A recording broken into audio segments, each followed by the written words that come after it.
Hello and welcome to the Hotel Marketing Show. In this podcast, we're going to talk about all things hotel marketing. We're going to talk about things that are happening in the industry, insights, things that all hotel marketers or anybody that has an interest in hotel marketing wants to know about. My name is Victoria. And I'm Nadine. And we're the hosts of the Hotel Marketing Show. To kick off the podcast today, in this episode, we're going to be talking with Karl, Managing Director, and Ricardo, Marketing and Partnership Manager at UpsellGuru, about the past, present, and future of upselling.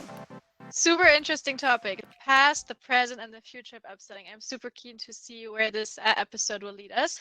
But first to get things started and rolling, I would love for you guys just to give us a brief introduction on who you are, what you do, anything you want to share with us. I think Karl can kick this one off. Yeah, first of all, thanks for the invites, Nadine and Victoria. Pleasure to talk with you today. Yeah, my name is Karl, and as you mentioned, one of the co-founders of UpsellGuru. I have my backgrounds in hospitality, so I worked several years at different hotels in different countries. In Portugal for around 3 years, then I moved to the United States, to California. I worked several years in a hotel in Los Angeles, the classical front office career, and then went back to Germany, started at university there, and got more the feeling of hotel tech. So after the studies, I went into hotel tech, worked for several PMS systems until in 2017, founding UpsellGuru. And yeah, now it's 2022. We are still there and the team is growing. That's about me. That's awesome. Ricardo, what about you? I mean, now we want to hear your life story.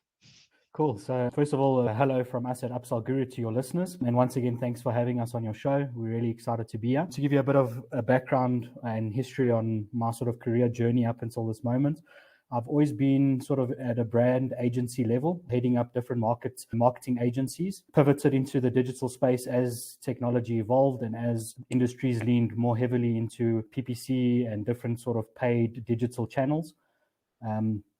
My previous two roles were, like I mentioned to you, at agencies. About a year ago, I decided to move away from the agency sort of environment and also decided to uproot myself from South Africa and ended up immigrating to Portugal. A couple of months ago, didn't meet up, but got in touch with Hans, Karl, and Matteo. I really loved the concept and sort of the startup story that they had with UpsellGuru. And the timing was amazing because it was just at that moment where I was redefining sort of my next step or my next chapter in sort of a career sense. I've been with the company for a few months now. As Karl mentioned, we're growing from strength to strength. And yeah. Awesome. So you're actually based in Portugal at the moment? Yeah, so I immigrated to Lisbon last year, May. So it's been a year now. Nice. You like it? Yeah, I'm loving it. Although the winters aren't as kind as they were in South Africa. But luckily, I've been back to South Africa twice for a month each time. So I've skipped portions of the winter in Portugal, which have been great.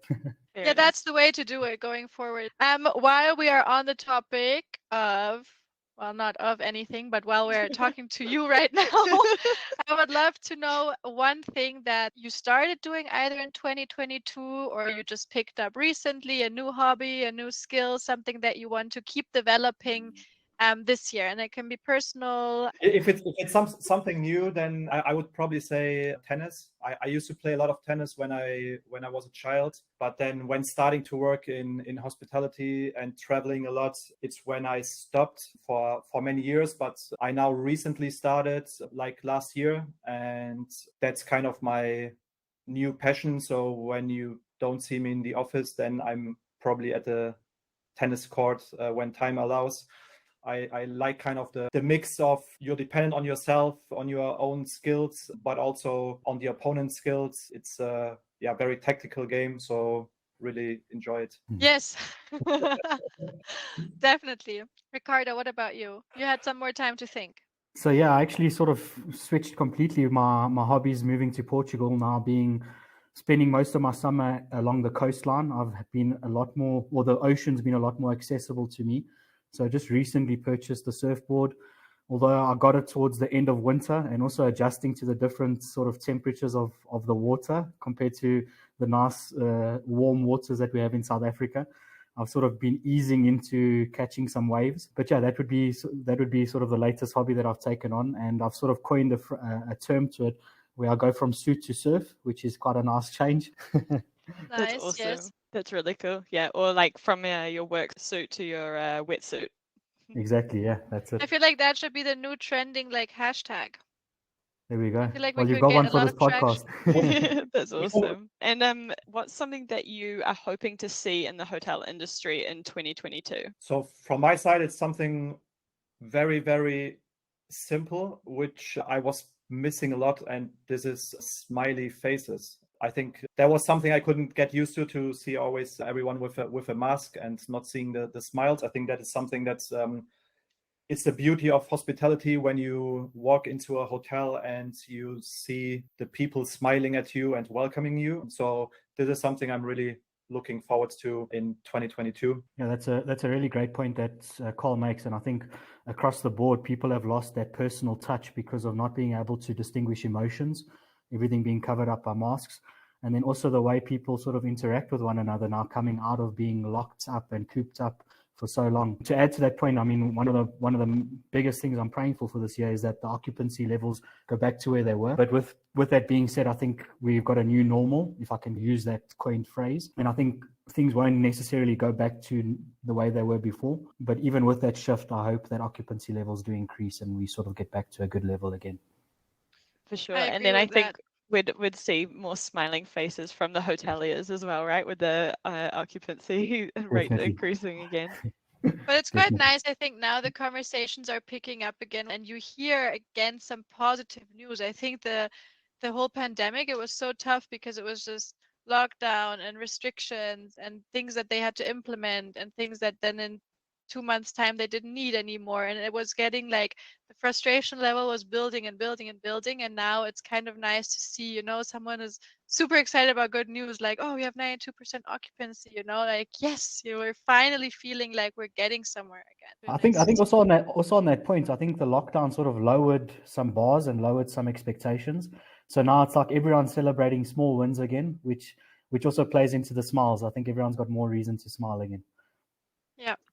And to be fair, I think that's something really important in life, right? Like I'm not mad about that aspect that people are celebrating small wins again rather than just being like, ah, one, okay, on to the next. So it's nice to see people taking a breath and celebrating what they achieved. Yeah, good point. So today the topic that we wanted to talk about, obviously you guys are from UpsellGuru, so I think it's in the name that you guys upselling gurus or experts. So would one of you be able to share with us a bit of a context around like what is actually happening in the hotel industry at the moment when it comes to upselling? I think one of the most important factors that we're seeing, and it's sort of a trend across the board, and it directly ties into obviously this whole post-pandemic and coming out of restrictions, is people being cooped up for so long. There's been a change in purchasing patterns and travel patterns. I think the way people travel has been enhanced in a sense that people are more likely to personalize their stays nowadays. And obviously that ties directly into the upselling environment in a sense that because people weren't able to travel for so long, they're not going to travel as frequently, or we're seeing a trend that there's not as much frequent traveling.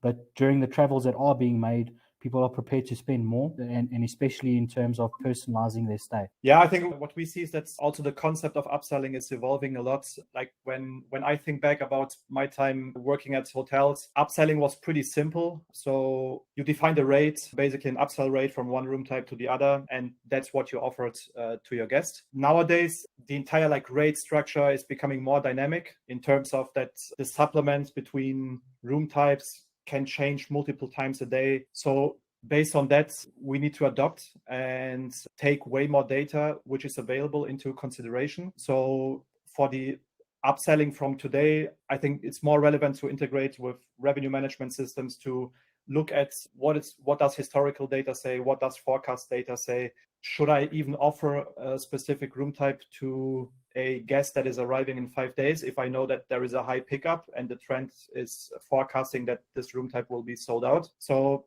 yeah, I think it's as more data is getting available, I think this is also replicating into the upsell strategy for hotels. Awesome. Talking about upsell strategy, I have a question for you right there. How do you go about when it comes to creating an upsell strategy? How can hoteliers and marketers put such strategy in place? And what does it actually look like? So I think before even thinking about an upsell strategy, what you need to do is your homework, right? And I think to do that homework is really get a piece of paper, write down all your room types, and then really think of a value proposition for the guest. What we see a lot of times is that hotels, they just write down some features or hard facts, saying like the room has 27 square meters, a coffee machine, an iron board, and wireless internet. Like, would you as a guest, would you get an upgrade because of that? You probably can't even picture what is 27 square meters, how big that is, right? The iron board, you probably also have that in other room types. So why should I get into a suite just to get an iron board? So it's really to define like, what is my value proposition for the guests? And what we see is that people, they don't buy features, but more emotions. So really try to focus on an emotion, how to sell to the guests. Like every guest can picture how they wake up. They have a beautiful city view and they drink the Nespresso when they wake up. So that is one thing that we recommend before even thinking about putting an upsell strategy together. Yeah, and once sort of the homework's done, the next step is figuring out ways on how to communicate this to your customer. And that sort of ties into the first part of the question, in a sense that with the more data that's available to us, we are able to sort of segment market segments and then speak directly to them. And that's more and more possible now with the data that we're mining. So not only are we able to be more accurate with our pricing and forecasts and room type availabilities, but we're also able to be a lot smarter with the messaging and how we communicate these offers. So it's about understanding the right time to send these offers. So throughout the guest journey, you've got sort of a booking stage, you've got a pre-arrival stage, you've got an in-house stage, and then a post-stay stage. And throughout those different stages, you've got different guest touch points. And it's figuring out what to communicate when, so that you do obviously send offers at the right stage, send information at the right stage, and don't mix the two. Nice, that's really cool. And when you're talking about like creating the messaging that is from a more like emotional point of view, can you talk a little bit through like how you would recommend going about the segmenting and like how would you actually get started with all of that? So I guess it all depends on your tech stack and how much data and input you're getting in to begin with. Most of it will start at the booking stage, because obviously on booking you'll receive your first bit of data about the guest. You'll know whether it's a group booking, it's an individual, whether they're coming for business or leisure. And based on that input data, you're then able to start segmenting them. Obviously, the more data you have available to you, the further you can go into that form of segmentation. And it's all about having as much data as you can available to you and making sure that the data is clean and up to date. Historically, I mean, you'd have a CMS system which would have some historical data, but you can imagine someone that traveled a year ago might be in a different chapter of their life. They might have got married over that period of time. They might now not be traveling as an individual, but rather as a family. So it's also about keeping that up to date. Once the segmentation's in place, then obviously it ties into setting up the right communication points. And whether your tech stack allows an automation in this step, you can get even smarter about it and also free up some of your resources. And the reason I bring up being smarter about it, it's with automation, you don't have a manual sort of workflow where someone daily or periodically is going and responding or sending out these personalized offers, but instead as a booking action takes place or on 3 days before arrival, automatically they get that next piece of communication directly sent to their inbox. You can even segment further, like once the guest arrives to the hotel. So back in my hotel days, we had some trainings on the front office upselling, like how do you best upsell at the front office. There you also build kind of your segment. So one was like, what is the guest wearing? What is like the watch? Is it an expensive looking watch? If it's an expensive Rolex, then you would aim for expensive suite. Or when a young couple arrived, we always looked at their hands. Are they married or not? If they are not married, then is a good chance that you can push them to go into a nicer room, into a suite with questions where it's more likely that they will say, yes, I take it, not to take the blame and say, no, I have my new girlfriend here, but I won't spend an additional $50 to get the suite. So I think the question is like, how can you replicate that into the pre-arrival system and phase of the guest journey? And this is like what Ricardo said and what we see a lot. Like if someone is traveling with a family then or kids, then offer a kids package. If we have a hotel, for example, they offer like rose petals up on arrival. Now that doesn't make sense to offer to a lonely business guest, right? The chances are pretty low that you say, hey, I'm going to surprise myself and have some roses on the bed. Treat yourself. Yeah.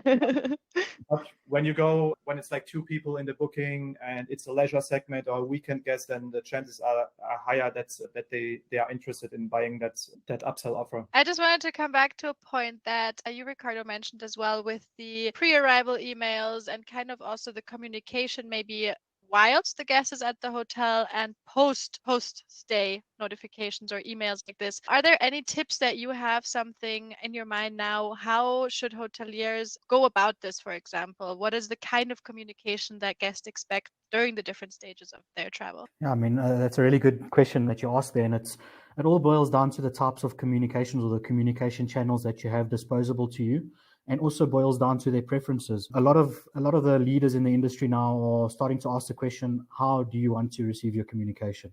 So, I mean, you've got different types, SMS, email. Some hoteliers have their own application. Different channel managers also have their own applications. I mean, we're all aware of how booking.com works and everything. All of their sort of notifications happen in-app unless you're obviously booking through the browser and then you select an email sort of channel. But to go back to the original question, it does all boil down to which sort of channels you're using and how those channels make sense throughout the journey. So pre-arrival, I mean, you're not in front of the guest. They're not at the front office just yet. So you don't have this personal sense of communication. So everything happens digitally at that stage, either be it through an email or through an SMS. Obviously, then once they're in-house, you've got different forms of in-house communication. So just to begin with, you could have your first sort of in-house communication, which happens on arrival, which is sort of the early check-in or online check-in facility. Once they have already checked in and they're in-house, you've got the front desk touch point. And then throughout their stay, depending on whether the hotelier is using a digital hotel directory or if they're still using the traditional sort of paper and ink method, those are all forms of communication. On that note, I think because we're more technologically inclined and we have these advances at our fingertips now, we also see the benefits of having digital communications, where not only does it streamline your communications in a sense that if you've made a typo or an error, you don't need to now reprint little leaflets or brochures and get them distributed throughout the hotel. You just do an update on your hotel directory and automatically it makes those changes for you. And if there's any urgent or important notices, you can send those out within a click of a button, instead of, trying to now go and reach out to each guest, whether they're in your hotel or not as yet. Yeah, I think, again, just to make an addition there, I think here is the same as I mentioned before with the room types, where you should really go and put a value proposition for each room type together. With the communication, it's very similar, like go a step back and really think of the goal of each communication. Like, what do you want to achieve? What we see a lot of time, hotels are sending a pre-stay email, and then with that pre-stay email, they want to do upselling, they want to do online check-in, they want to inform about the restaurant, they want to inform about the surroundings. There is how to get to the hotel and so on. And then you're building like your 5, 6, 7 call to action. That's obviously like a conversion killer, because barely no guest will open up a pre-stay email and click on each one. So it's really like, what do you want to achieve? Is it like achieve additional revenue? Is the place hard to find? That's why you need to put the directions there. And then on that, puts the communication together and speak in the language that the guest is expecting. And just to add to that, I think a nice analogy I can throw out here is previously and traditionally speaking, hoteliers would use the term less is more, in a sense of send everything in less emails instead of bugging guests multiple times. But I think there's been a flip on that, in a sense that it's still less is more, but it's less offers in each communication, but have the right communications in each step. So exactly like Karl mentioned, instead of having everything communicated pre-arrival, rather communicate things when they make sense. So on booking, send them more informational things, a booking confirmation. That's the type of communication you want to go out at the booking stage. And then a couple of days before arrival, during the pre-arrival stage, that's when people are more likely to personalize their stay. So that's when you'd send out more of your upsell offers, some of your extras, and then obviously in-house you'd have more of an informational type of communication about the surroundings, any fun activities that are going on, and that sort of a thing. That's really cool. I heard this thing this week, which I wasn't familiar with before, but it's called the mere exposure effect. So MERE exposure effect. And the idea is that the more exposure people have to like a brand or a person, the more they have a better feeling about it, or they have more of a preference for it. So I think that kind of also ties in a little bit with what you were saying about the old way of doing things, where it's like the less is more, like not being afraid to actually be like more is more, because it can actually have a favorable impact as well. I have a question. Talking about the different channels, where your guest is, when they are there, how do you see social media tying into this at some point, or is it already tying in? Will this be something that one should keep an eye out for the future on how to interact with your guests? Yeah, I think definitely the more channels that you're active on, the better for you. In a sense of brand exposure, it's obviously great to have different conversations happening on different levels of or different channels of communication and different sort of social platforms. With that being said, it can be quite tedious. I mean, a hotelier's main goal is to enhance a guest's experience, and by doing so, increase their revenue. And that's also the whole reason why they introduce upselling communications. With that being said, the social sort of channels aren't necessarily an upselling communication point, although the hotelier can use this to sort of elaborate on different facilities that they may have and so forth. Yeah, because I was quite interested if you think about booking a trip, for example, and I know it's not necessarily direct upselling for the hotel, but kind of a little bit, because once you then get the interest in, let's say, your town or your city, and you are like kind of also this knowledge hub and platform of what you can do around that, I mean, I guess to a certain degree also builds in the trust, or builds up the trust for the potential guest you have. So, I mean, maybe if you have like a hashtag your town, and then you get the information. I don't know, like definitely this needs some working on, but I was just interested to see if that actually combines and can tie into upselling. Yeah, no, that's a great addition there. And I think a lot of the more trendy and agile hoteliers that have the right teams and the right structures in place have gotten really fancy with it. And they do use, I mean, different facilities like a hashtag or things like that, which make it easier for guests to find what they're looking for and to sort of expand on different topics that they're interested in. Yeah, that's really cool. And just on that there, are you able to share with us like some examples of some hotels who are leading the way when it comes to upselling? Yeah, I think here it's all about creativity, where we see some really amazing examples. So we are working with a 30 hotel chain, and the rooms are all very similar in size. It's really like one room category. If you would ask most hoteliers, they would say we just have one room category. So what that chain did is they want to differentiate and create an additional experience for their guests. So they added some amenities to the room, things like Sky Sports HD, Nespresso machine, bottle of water, like those things. And by that, they created an additional room category where people were willing to pay more for that. Right? If you think like of a business traveler during the week, there's a Champions League season, so perfect. I pay $15 more and I can watch a movie, or I can watch football in the room. And by that, they made some amazing results. I think the first year we did nearly £1 million of upsell revenue. And this is really like very easy, simple ideas where most hoteliers would say, but how can I do it? The rooms are all the same in size, so I can't increase the size and so on. But yeah, it's not all about size. Yeah, and I guess like understanding your travelers as well, right? Like you're saying about like people wanting to, I don't know, watch a movie or watch sports. It's not relevant for like every hotel everywhere, but like if you understand your guests and like what will stand out to them, then I guess you can create these offers that will, make an impact. Yeah, it can even be like we have a lot of business hotels. What they do is like they include the minibar for their business rooms, and then put like an additional value to the room category. That's also something like every business traveler love it when they come back from a meeting and they just know, okay, I go to my room, I have the mini bar is for free, I have some beers, some other drinks that I can enjoy. So there's with very small things you can add an additional value proposition for the guest. But we also see that creativity with, like during COVID, for example, we had a hotel, they offered like a cocktail kit because the bar was closed. So you could order cocktail kits to your room with like instructions how you do the cocktail. So this is a very surprising experience for the guest, and something that you definitely,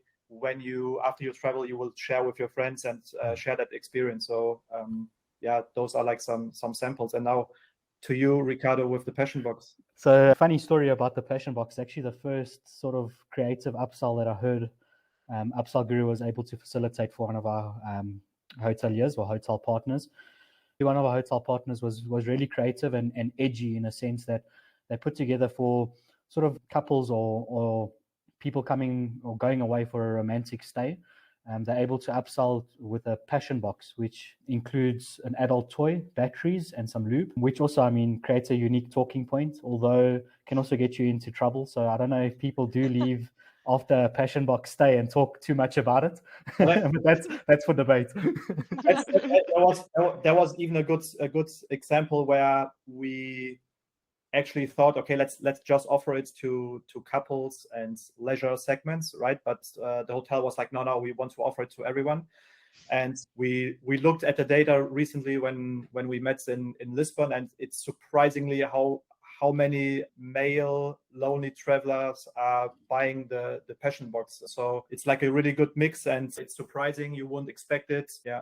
I think it's quite fascinating. I do love the idea of that the whole pandemic kind of forced, in a negative but also in a positive sense, really for hoteliers to be more creative, because usually when you had, like, you'd say your normal minibar, let's say, that wasn't possible anymore, and finding new ways to kind of say like, hey, how can we use what we have or add some things that have a little twist on them as well, so that, you know, you get the conversation going. You have something with a cocktail set, for example. I mean, that's something you come back home and you share, and it's nice, right? It ties into this fact of saying like people want to make more memories. They don't just want to travel and just sleep and this is it. They want to really create a memory around their stay. So it sort of invokes that emotion of FOMO, like fear of missing out, in a sense that you have a colleague or a friend that's been on a recent holiday and experienced this whole making your own cocktail in your room during a time where everyone's depressed and locked away and not able to interact.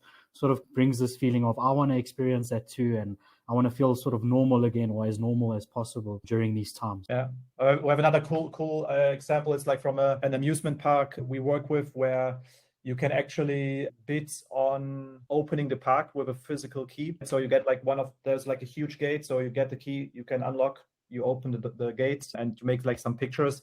That's something where you can really create a FOMO. Like, I think every parent would love to see their kids opening the gate, so you don't want to miss that out. So they're also willing to pay a lot to get that experience. And I wonder how many children actually get their parents to get that. You know, like how many, because I think for children as well, they see one person opening it and then they're like, I want to do this too. And then I would be interested to see how much like on-stay upselling there is with it. I think quite a bit. I think especially when the kids return from a trip like that and they go back to school and they sort of talk about it in class, you can only imagine how many upsells happen after that classroom lesson when the kids go back home. The beauty is it's very limited in kind of inventory wise, right? Like just one person can open the gates, and you can't do it multiple times. Like you can't open the gates and then just close it again. Park again and the next one and so on. So like relighting candles on a birthday cake so everyone can blow them out. Exactly. Nice. This is an example, like by something very, very simple, like someone needs to open the gate to the park, right? Someone needs to do it. Probably before it was someone of their team who was doing it, but they monetized that and created a super great experience for someone. Nice, that's awesome. Tying into, well, we kind of talked a bit about how traveler expectations are changing a little bit, but in terms of upselling, where do you think it's heading? Like, what does the future look like for upselling? I mean, one thing is, we mentioned before, I think data is getting more and more relevant to consume, like booking trends, pickup data, forecast data, and so on. But one thing I'm really looking forward to is if the entire like VR topic will become a trend, like where you can really experience the room. So this is one thing. And the other one, which we are seeing for luxury hotels especially, is where you can really go into not into a room type, but into a specific room, because maybe that room has the amazing view that you want to have. So you're not going for like a junior suite, but you want room 150 because that room has like that perfect amenities for you. But yeah, especially like on the VR, I'm really keen to see if that will be something. I'm not sure if have you ever experienced that? No, I haven't. I was just reading or hearing about it from someone who got offered to buy like a hotel room in the metaverse. And then I'm like, yeah, I'm so curious, but I have never experienced it with VR. Did you? Did you? I did it once, and it was I was flashed away. It's amazing how realistic, like you really felt that you are in that place. So I mean, now coming back to emotions and selling via emotions, I think that's the perfect route to go. I mean, I would totally be up for it. Like, I could totally see myself because it's so hard sometimes to make the decision. And then you look at pictures, and then the pictures, it always depends on the angles and all of this. But being able to actually kind of stand in the room without standing there and kind of seeing, hey, how does the light, it's like little things, the lighting feel. And yeah, you get this. Yeah. Let's hope that this will happen in the future. I'm all for it. Yeah, I think supplementing with the whole VR movement is also augmented reality. And with us all having smartphones sort of at our disposal, it's easy to facilitate these things. So some of the fancier and sort of first adopters in the industry creating fun experiences, which also enhances the entire guest journey and also creates other unique talking points in a sense that they might have like a QR code somewhere in the hotel where if you snap it with your phone, something comes to life. So you actually feel like you're experiencing the information instead of just reading it and absorbing it. And tying into augmented reality, there's also gamification as a sort of buzzword and hot topic across the board. And some hoteliers are also adopting it. And not to throw sort of a sales pitch into it, but that's one of our USPs in a sense that the way people perform their upgrades through our system is using a slider, which gives a feel of gamification. And it also invokes positive emotions. You can imagine when you put a bid through for an upgrade or you personalize your stay and your bid gets accepted, you sort of feel like you're winning before you even arrive. And there's other sort of creative ways that they're incorporating that, not only for the guests, but also for the staff, in a sense that some front desk upselling systems are adopting a sense of gamification to create a fun competition and further drive revenue by getting front desk agents to compete with one another. That's awesome. Before I ask the last question, I do have one that just popped in my mind and I have to ask it. How can I phrase this? For example, someone listening to this episode right now and saying, wow, this all sounds fantastic, but there's my age group in the hotel of guests that would totally not be up their street. Like they just want to have their normal, simple booking without any additional things. Do you think that exists? Is upselling in general something for every single hotel? So just to get a little bit of an understanding, how do you find the perfect balance for yourself? If we talk about all the future holds with augmented reality, where do you cut the line as a hotelier to say like, this is for me, this is not for me? I think it's not a matter of age, to be honest. Like you see more and more older people being super tech savvy, booking the same way as we are booking. So in terms of age, I don't see a difference. Although we get that, especially like from those super old fashioned castles in Scotland, where they're saying, hey, our guests are like above 60s, 70s, will it work? It's always okay, let's give it a try. And it's working. I think for me, it's really, you are evaluating the guest by showing them, hey, you can enhance your stay at our hotel. So from a guest experience, I see that it's adding value to it. And that's why it's super hard for a hotel to convince me that upselling is not right for them. It's the easiest way. It's way easier to sell something to an existing customer than to win a new customer. So don't miss it out. Nice, I like that. And I also enjoy you saying it's hard for a hotel to convince you that they don't need upselling. Because at the end of the day, you're absolutely right. And every one of us, if we have the choice, we're always going to say, yes, I want something more personalized. Yeah. Awesome. Next and final question for you guys today is, what are your 3 main takeaways for hoteliers who have been listening to this? What are something that they, three takeaways, and because you're 2, we give you 6, so you can both have 3. First one, I would say again, as mentioned, I can just repeat myself, is like define a value proposition for each room type, be creative, then take a system that fits into your tech stack and helps you automate all the process. And the third one, don't leave money on the table. Nice. Karl sort of stole 2 of mine there, but let me see if I can quickly. That's what they all say. That's what they all say. Let me see if I can do a bit of improv here and quick thinking.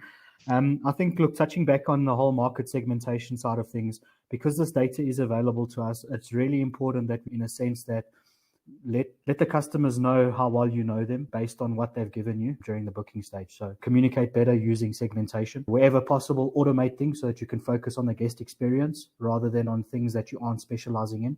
So if you are going to implement a tech solution, make sure it's an automated plugin so that it does a lot of the groundwork for you. And third one, I think it's also important to do a lot of external sort of forecasting, in a sense that if you are plugged into third-party systems, make sure that you are shopping the right data so that you are seeing sort of room type availabilities, the likelihood of a room being upsold or not, and sort of competitive pricing as well. Awesome.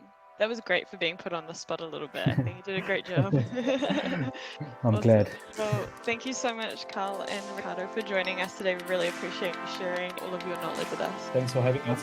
Awesome. And for those of you listening at home, please share your thoughts with us. If you think there's anything we've missed, or if you have any questions about any of the topics that we've covered today, please get in touch with us at welcome@hotelchamp.com, and make sure to follow Hotel Champ on all of your favorite social media channels. Stay tuned for more episodes in the future. Take care of yourself. Have a great day. And bye-bye. Bye-bye.